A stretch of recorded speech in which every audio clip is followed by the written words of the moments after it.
ও England cricket দল। এই সফরে ঢাকায় প্রথম দুটি ওয়ানডে শেষে চট্টগ্রামে যায় দুই দল। তৃতীয় ওয়ানডে ম্যাচ অনুষ্ঠিত হয় জহির আহমেদ চৌধুরী স্টেডিয়ামে। এরপর এম এ আজিজ স্টেডিয়ামে দুটি প্রস্তুতি ম্যাচ খেলে বিসিবি একাদশ ও ইংল্যান্ড ক্রিকেট দল। আর জহির আহমেদ চৌধুরী স্টেডিয়ামেই শুরু হয় দুই ম্যাচ সিরিজের প্রথম টেস্ট। নাটকীয় সেই টেস্ট শেষে এখন ঢাকায় উভয় দল। 28 অক্টোবর মিরপুরে শুরু হবে বাংলাদেশের সিরিজ বাঁচানোর টেস্ট।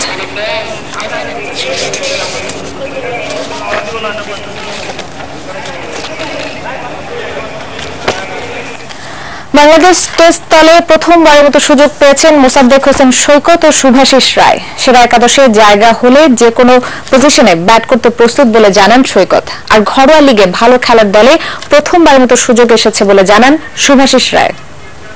লাস্ট ইনিংস শেষ করার পর আমি নিজের সাথে মানা নিয়েছি যে আমার একটু নিচে ব্যাটিং করা লাগবে ন্যাশনাল টিমে খেললে। তো আমি আসলে সেটার জন্য প্রস্তুত।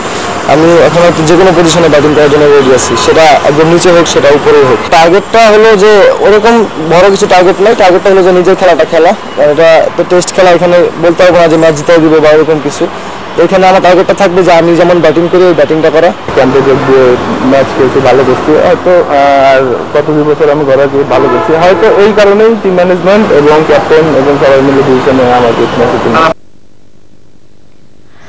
ক্ষণে ক্ষণে রং বদলায়, প্রতি সেশনে পাল্টায় গতিপথ। টেস্ট ক্রিকেটের আভিজাত্যই এখানে। এর প্রকৃত উদাহরণ চট্টগ্রাম টেস্ট। জহির আহমেদ চৌধুরী স্টেডিয়ামে এই টেস্ট প্রতি মুহূর্তেই দিয়েছে উত্তেজনার খোরাক। র্যাঙ্কিংয়ে 9 নম্বর দলের সঙ্গে হেরে যাওয়ার শঙ্কায় কেঁপেছে টেস্ট ক্রিকেটের কুলিং দল ইংল্যান্ড। অন্যদিকে সম্ভাবনার এত কাছে গিয়েও পা পিছলানোতে চট্টগ্রাম টেস্টের জায়গা হয়েছে বাংলাদেশের ক্রিকেট ট্র্যাজেডির তালিকায়।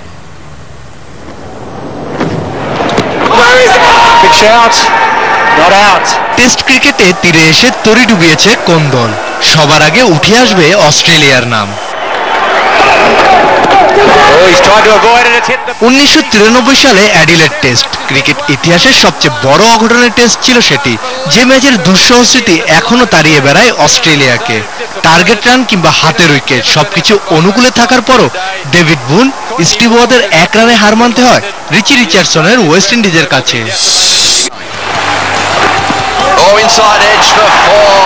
জয়ের সম্ভাবনা বিবেচনায় এরপরের অঘটনটিও অস্ট্রেলিয়ার। Ashes 2005 Birmingham test.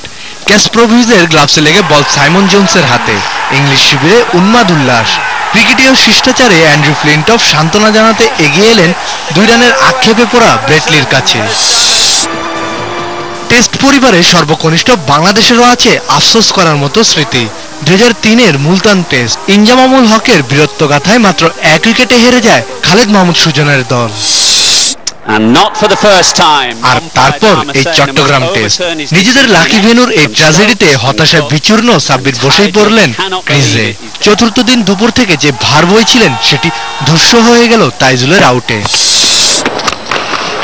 এর আগের চতুর্থ ইনিংসে বাংলাদেশের তাড়া করা সবচেয়ে বেশি রান 215। 2009 সালে সেন্ট জর্জের প্রতিপক্ষ ছিল ওয়েস্ট ইন্ডিজ। তাই 286 তাড়া করতে হলে গড়তে হতো নতুন ইতিহাস। কিন্তু দুর্ভাগ্য ইতিহাস হয়নি। বেন স্টোকসের বলে এলবিডব্লিউ হন শফিউল।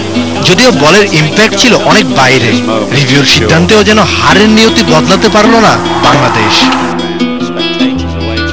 নিয়তির নিষ্ঠুরতা যে সাব্বিরকে ট্র্যাজিক হিরো হিসেবে শেষ দৃশ্যে ইংলিশ উদযাপনের মাঝে এভাবে একা দাঁড় করিয়ে দেবে কে জানত। Rakibuddin Pappu, sports desk, ATN news.